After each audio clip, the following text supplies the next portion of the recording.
You hear stories about leper kings, teenage rulers with bodies falling apart, but nobody talks about what happens when that 16-year-old boy has to make the call that saves or destroys everything. November 25, 1177, Baldwin IV of Jerusalem stands in Ascalon with 375 knights. William of Tyre documented that number, 375. Saladin marches north from Egypt with 26,000 men. The math doesn't work. Jerusalem sits 45 miles away with almost no garrison. Every major nobleman took his army north to besiege Hama. The Byzantine fleet turned back. The planned invasion of Egypt collapsed. And this kid whose hands are wrapped in bandages to cover the sores, whose right arm went numb when he was 9 years old, whose face is starting to show the lesions, that will blind him within 6 years. This kid has to decide if he rides out or lets the holiest city in Christendom fall without a fight. No sensation. By 16, the disease progressed from tuberculoid to lepromatous. That means his immune system stopped fighting. The bacteria spread to his face, his hands, his feet.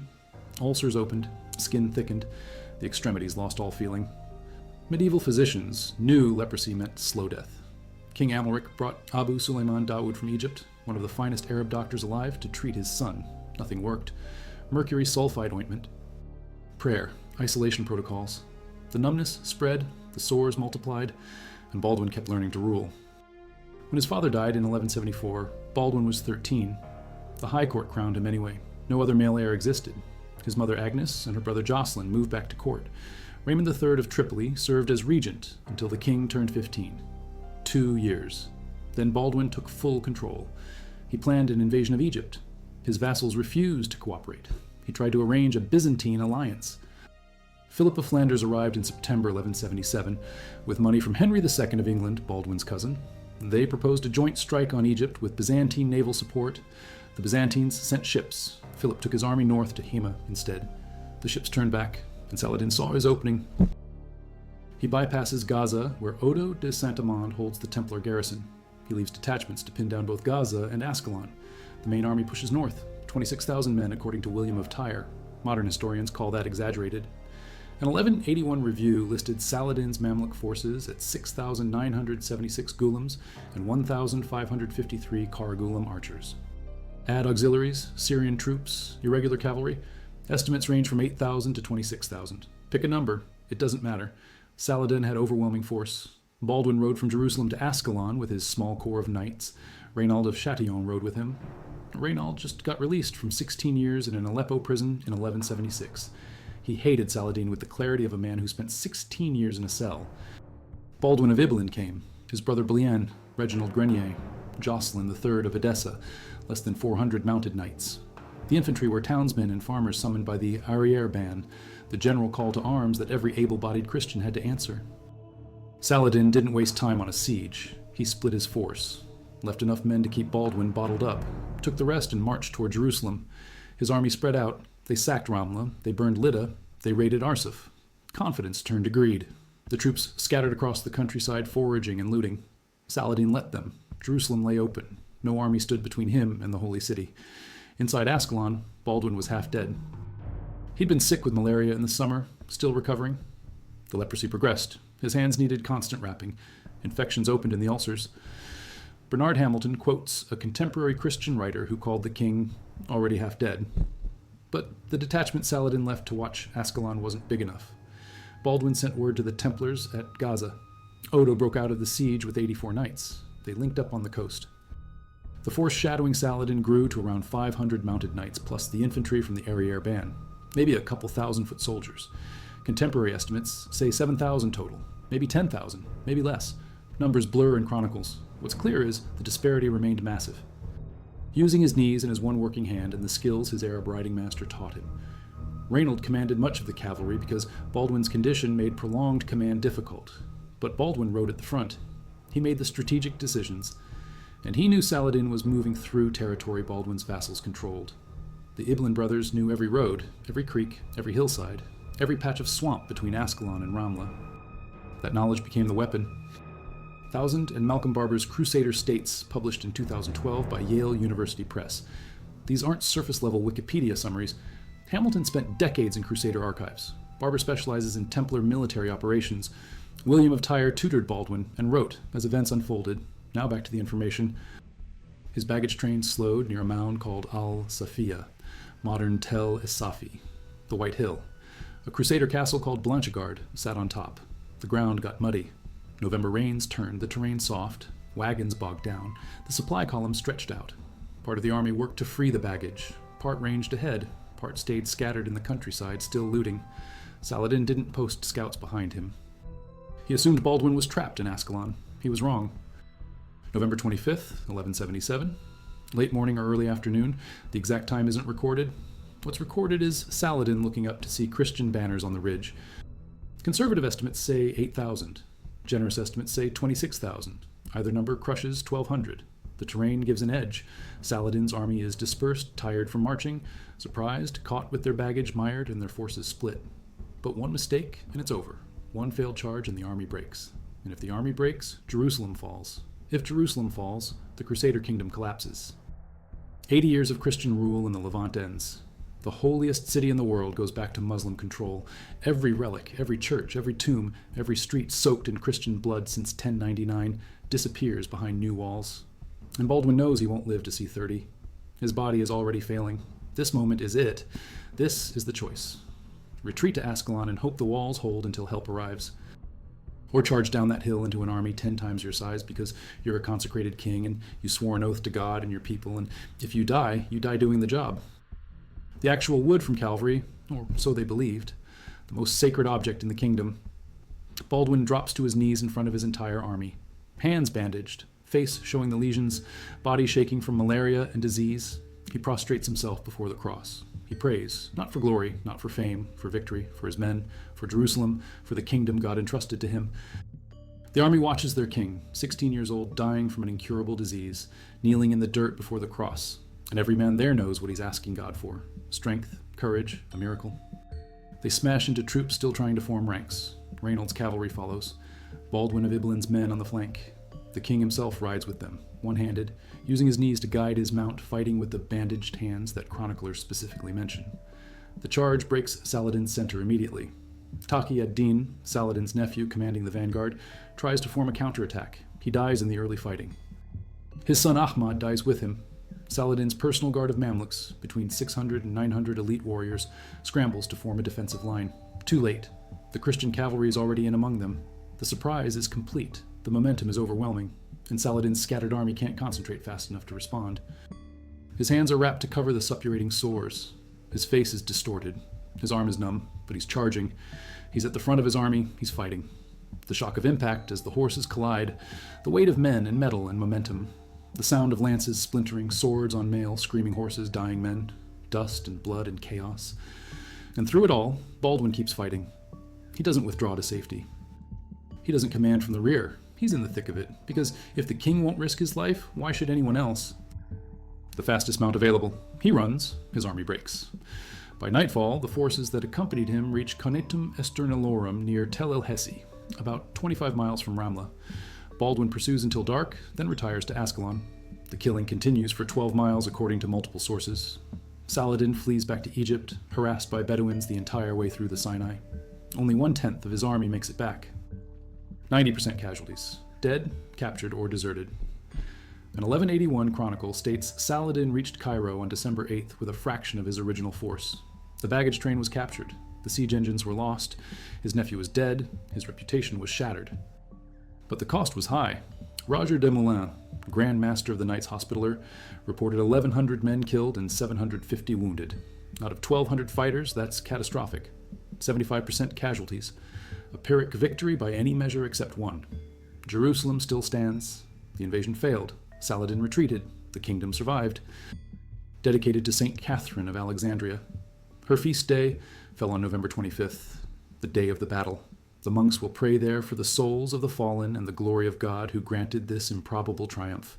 The king returns to Jerusalem. The city welcomes him in triumph. For a moment, he's the hero, the leper king who saved the holy city. But Baldwin knows the truth. This was a moment, not an ending. Saladin will rebuild. He'll come back, and Baldwin's body is failing faster now. The stress, the exposure, the untended wounds caused the disease to deteriorate. By his early 20s, Baldwin couldn't walk unaided. By 23, he was blind. He died at 24 or 25, probably from septicemia caused by infected sores. The disease itself rarely kills. The infections do, but in November 1177, none of that has happened yet. He's 16, he's victorious, and he's still king. The political reality sets in immediately. Baldwin writes to King Louis VII of France shortly after Montgazard. The letter is preserved in chronicles. He says, "It is not fitting that a hand so weak as mine should hold power when fear of Arab aggression daily presses upon the holy city, and when my sickness increases the enemy's daring. I therefore beg you that, having called together the barons of the kingdom of France, you immediately choose one of them to take charge of this holy kingdom." Louis ignores the request. Nobody in France wants to take over a dying king's crumbling kingdom. So Baldwin starts looking for a husband for his sister Sibylla. Whoever she marries inherits the throne when Baldwin dies. He wants a European nobleman, someone with resources and backing, someone who can hold the kingdom together after he's gone. William of Montferrat married Sibylla in 1176. He died of malaria in June 1177, leaving Sibylla pregnant. The child, Baldwin V, becomes Baldwin IV's heir. But that's a baby, an infant can't rule. The succession is a disaster waiting to happen. Muslim historians wrote that only his victory at Hattin 10 years later redeemed the shame. Saladin spreads propaganda in Egypt claiming the Christians actually lost. He sends fast camels ahead to Cairo to announce he's alive. Carrier pigeons follow to confirm his return. His grip on Egypt is tenuous. His alliance with Syrian vassals is fragile. The loss threatens everything. But Saladin is patient. He rebuilds. In 1179, 2 years after Montgazard, he defeats Baldwin at the Battle of Marj Ayoun. Baldwin was building Chastelet, a castle on the upper Jordan River. It violated a treaty agreement not to fortify that border. Saladin protested, offered Baldwin 60,000 dinars to stop construction. Baldwin refused. Saladin offered 100,000 dinars. Baldwin refused again, so Saladin attacked. June 11th, 79. Saladin caught Baldwin on the march and defeated him. Then in August, Saladin besieged and destroyed Chastelet. 80 Templar knights died. 750 sergeants executed after the surrender. The castle was razed. And Baldwin's condition worsened. By 1183, he couldn't walk.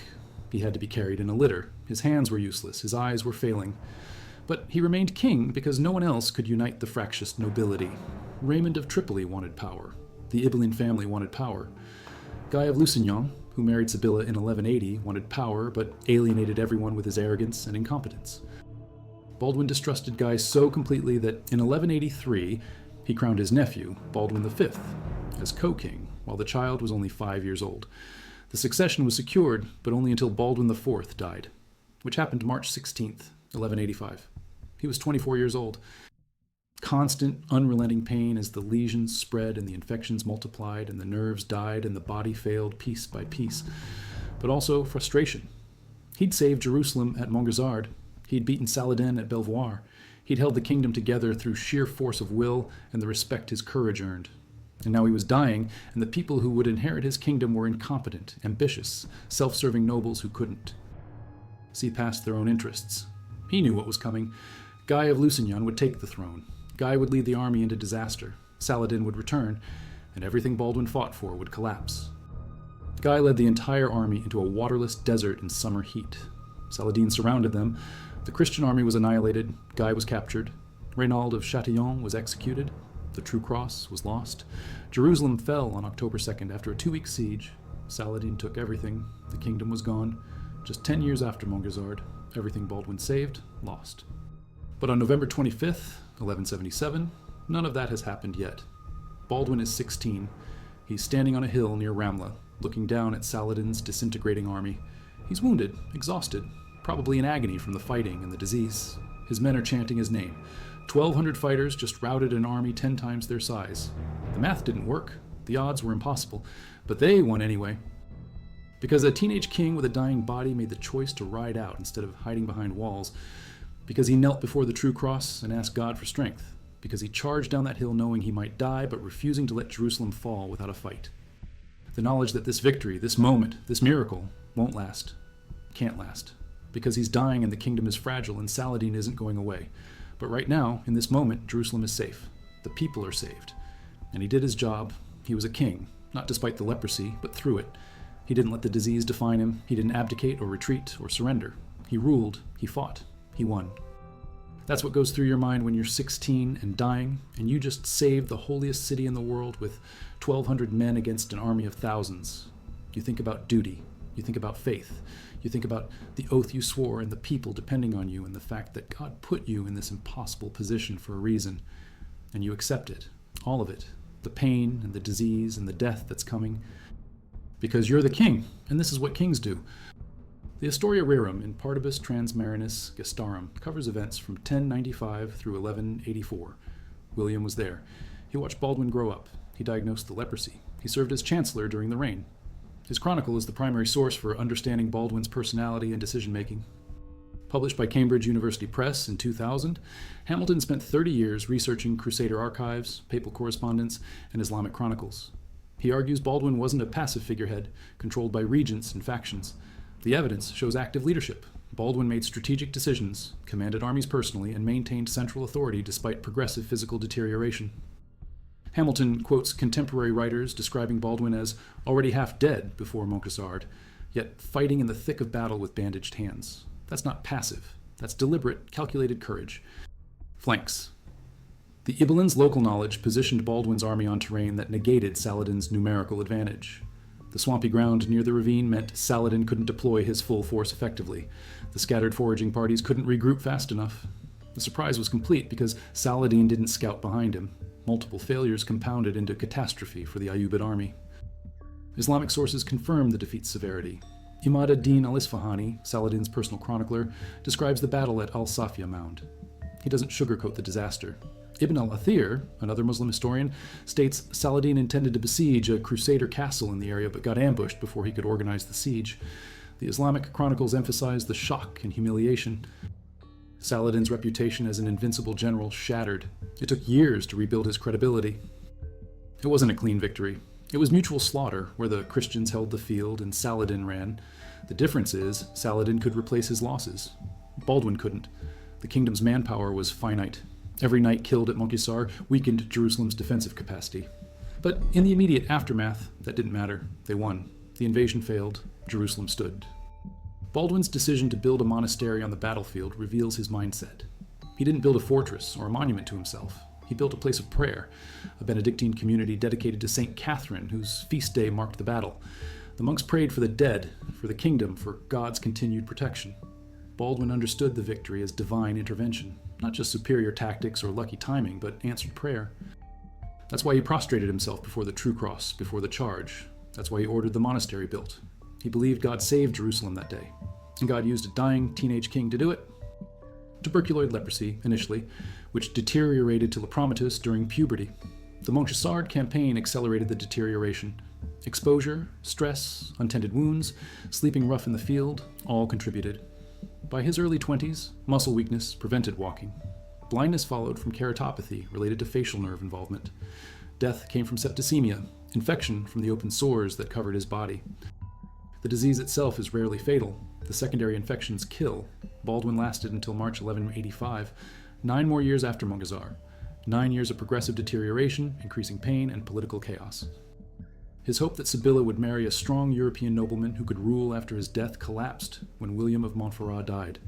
Guy of Lusignan proved incompetent and divisive. Baldwin was trapped by duty. He couldn't abdicate because abandoning the throne meant civil war or immediate conquest by Saladin. So he stayed. Blind, unable to walk, carried in a litter, but still making decisions, still holding the kingdom together, still fulfilling his oath. Reynold of Chatillon, who rode with Baldwin at Montgisard, was executed personally by Saladin for treaty violations. Guy was ransomed but lost his credibility. Jerusalem fell. The kingdom that survived for 88 years after the First Crusade disappeared in 6 months, all because incompetent leadership replaced Baldwin's courage and tactical intelligence. If you value documented medieval military history and leadership analysis like this is your second reminder to subscribe. Understanding how leaders make decisions under impossible circumstances isn't just historical curiosity. It reveals patterns, courage under pressure, faith in crisis, the willingness to risk everything when duty demands it. Baldwin's choice at Montgisard wasn't inevitable.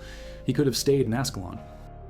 He could have let Jerusalem fall and blamed it on the nobles who took their armies north. But he rode out. He made the impossible choice. And it worked. That's documented in William of Tyre's Historia, confirmed by Islamic chronicles, analyzed by Bernard Hamilton in Cambridge University Press's definitive biography, and supported by tactical studies of Crusader warfare. These sources are available. Read them. The story is real. Now back to the final analysis. What made Baldwin's decision at Montgisard extraordinary wasn't just the military outcome, it was the mental calculation behind it. He was 16, dying from an incurable disease, commanding an army 1/10 the size of the enemy force. The kingdom's future depended on this battle. If he lost, Jerusalem fell. If Jerusalem fell, 80 years of Christian rule ended. Every church, every relic, every tomb, every site made holy by Christ's presence or Christian blood lost. The pressure is unimaginable. Most people would freeze. Most commanders would retreat, preserve the force, wait for reinforcements, hope for a better opportunity. Baldwin charged. Leprosy didn't release him from those oaths. Physical weakness didn't excuse him from duty. If he failed trying. That's the mindset. Not reckless, not suicidal. Calculated. He saw Saladin's army dispersed. He had the Ibelins guiding him on terrain they knew intimately. He had Templar heavy cavalry under Odo de Saint-Amand. He had Reynolds' fury and experience. He had infantry motivated by desperation and faith. And he had the tactical advantage of surprise and high ground. The odds were terrible, but they weren't zero, so he took the shot. And he led the charge personally because asking God for help, then hiding in the rear, is hypocrisy. Faith demands action. Prayer demands follow-through. He prayed, he charged, God answered. Or the tactics worked and the surprise was complete and Saladin's overconfidence turned into disaster. Or both. The medieval Christian interpretation is clear. God granted victory. The modern historical interpretation focuses on tactical factors. Both acknowledge the outcome. Baldwin won. It didn't solve the fundamental problems. Too few men, too much territory to defend. Saladin's resources dwarfed Jerusalem's. The Islamic world was unifying under strong leadership. The Christian world was sending fewer crusaders and less support. The strategic situation was hopeless. But Baldwin's job wasn't to fix the unfixable. His job was to hold the line as long as possible, to honor his oaths, to protect his people, to defend Jerusalem. He did that. For 9 more years, he did that. Blind, crippled, dying, but still ruling. Still making decisions. Still holding the kingdom together by force of will and the respect his courage earned. That tells you everything about Baldwin's character. He didn't glorify himself. He glorified God. He didn't celebrate conquest. He mourned the dead. He understood victory as grace, not just tactics. And he ordered prayers said in perpetuity for the souls of men who died defending Jerusalem. So we don't have William's account of the king's final months. Other chronicles describe Baldwin's deterioration. Carried in a litter because he couldn't walk, blind, hands destroyed by the disease, face disfigured. But still functioning as king, still making appointments, still mediating between noble factions, still preparing for Saladin's inevitable return. He crowned his nephew Baldwin V as co-king to secure the succession. But the child was 5 years old, and Guy of Lusignan was positioning himself to take over.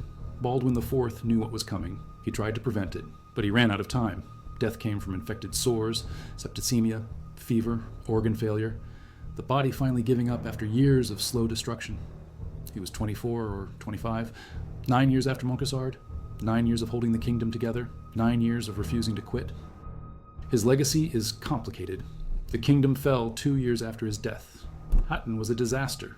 Jerusalem was lost. Everything Baldwin fought for disappeared. But that doesn't negate what he accomplished. He held the line. He beat Saladin twice, Montgisard and Belvoir. He prevented the kingdom's collapse during his reign. He showed that courage and faith and tactical intelligence can achieve victories that mathematics say are impossible. 1,200 men defeated an army 10 times their size because a dying teenager made the call to charge instead of hide. That's documented. That's real. That happened. Continue serving when your body is failing and resignation is justified? Baldwin's decision at Montgisard reveals a mindset almost alien to contemporary thinking. Duty over survival. Faith over calculation. Honor over pragmatism. He could have abandoned Jerusalem. No one would have blamed him. He was 16, dying from leprosy, outnumbered 10-1. Retreat was rational. But he didn't retreat because he swore an oath. Because he was king. Because Jerusalem was his responsibility, and he refused to let it fall without a fight. Layers of habitation obscure events, but the documentary evidence is overwhelming. William of Tyre recorded it. Islamic chroniclers confirmed it. The consequences reverberate through subsequent events. Saladin's reputation shattered. Baldwin's fame soared. Jerusalem survived another decade. The battle happened. The victory was real.